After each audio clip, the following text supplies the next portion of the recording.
after that, the summer of 1944 became a summer of weddings for me. The first was the wedding of my friend Mary in Dallas. Now, Mary and I had been best friends our freshman year in Trinity. She had not been able to go on to San Antonio to school, but we had kept in touch. At the same time, a boy named Gwen had been in most of my classes during my first year at Trinity, and he and I had become friends, and I thought Gwen would be ideal for Mary, so I started promoting their romance. And Gwen left to go into the Navy after the war started. But he and Mary kept in touch, and I continued promoting their romance. So they had invited me to be a part of their wedding. It was to be a very small, very informal wedding, but it would be at the City Temple Presbyterian Church in downtown Dallas. And I was so happy to be able to go to Dallas and to be in their wedding. Now, Mary had invited me to come that morning and spend the whole day with her, which I did, and we had such a good visit all day long. And I helped her pack her bag, and we just talked and talked. And then we rode together down to the church for the wedding. It was a very simple, informal wedding. And afterwards, she and Gwen had to leave right away because Gwen had to get back to his responsibilities at the Navy somewhere back east. And he could not take off much time. This meant that they would not be able to come back later in the summer for my wedding, and I was sorry about that, but I was so happy that they got married and so happy to be a part of that ceremony.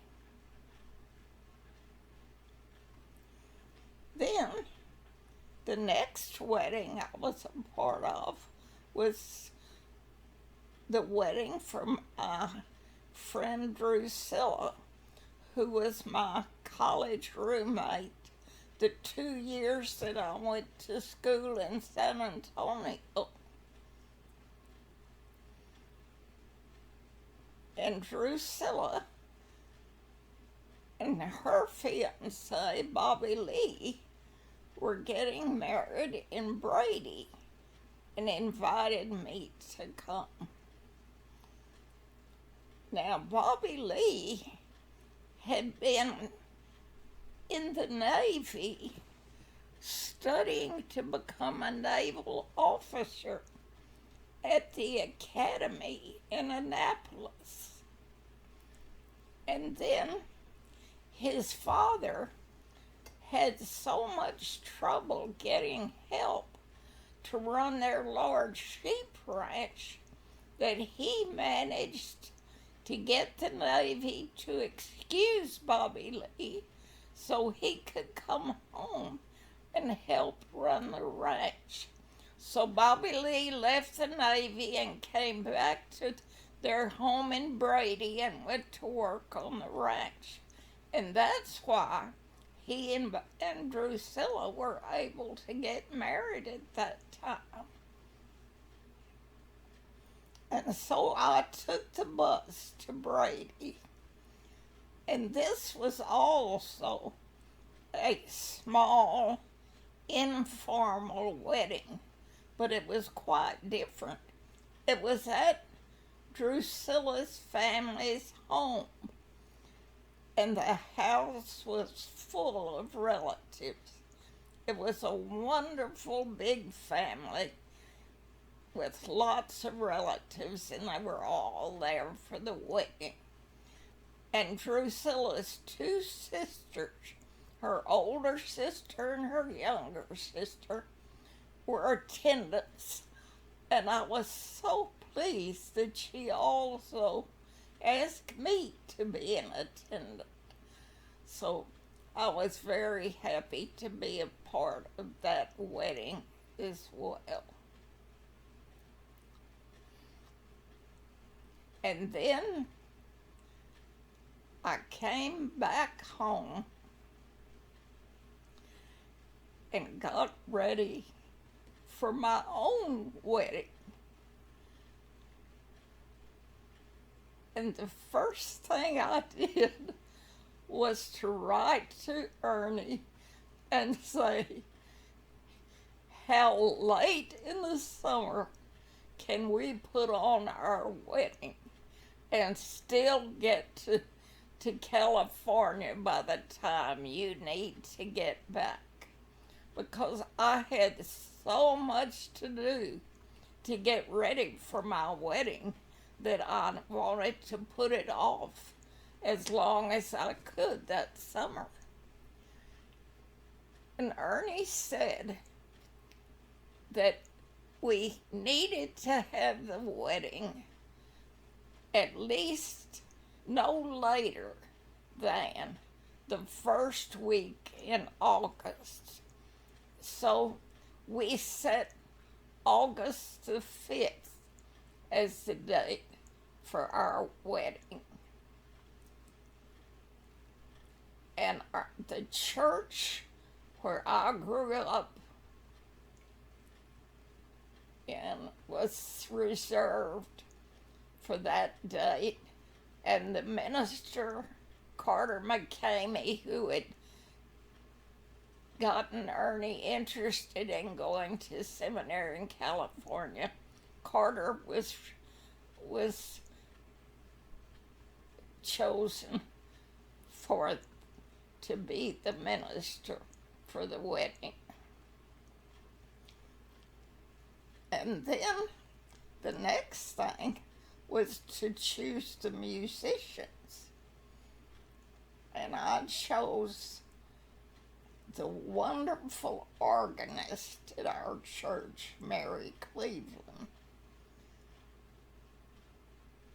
and our soloist at our church, Willie Dell, to be the soloist for the wedding. Now, Mary played the pipe organ in our church, and I loved that organ. That was one of the reasons I wanted to marry in that church, because I loved that organ music so much.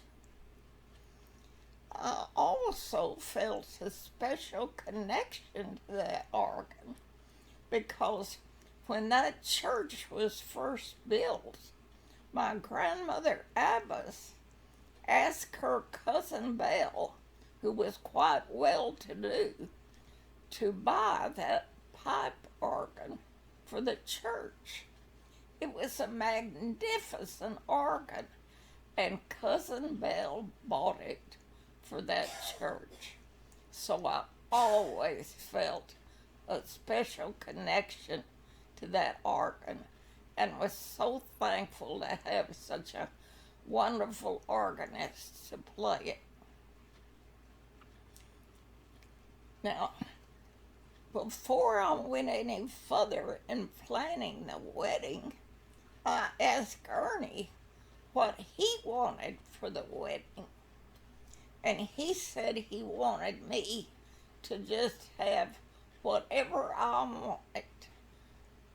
But there were two songs he would love to have sung if it was all right.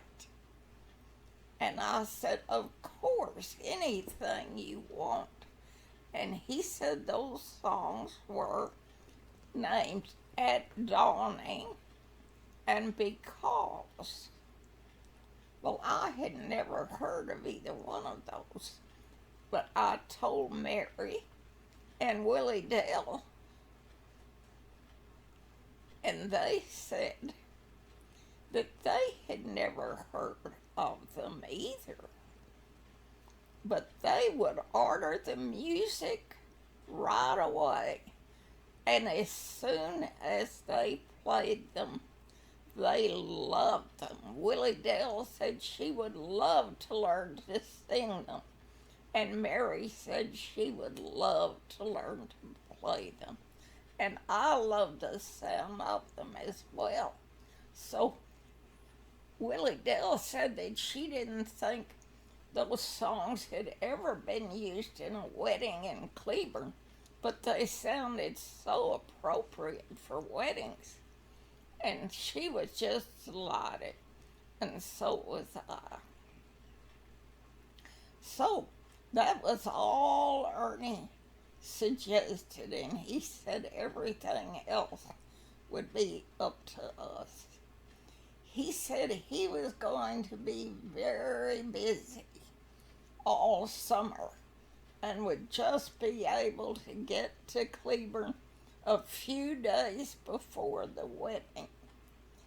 He had gotten a job at the Railway Express office where he would be working as many hours as he possibly could to earn money for our marriage.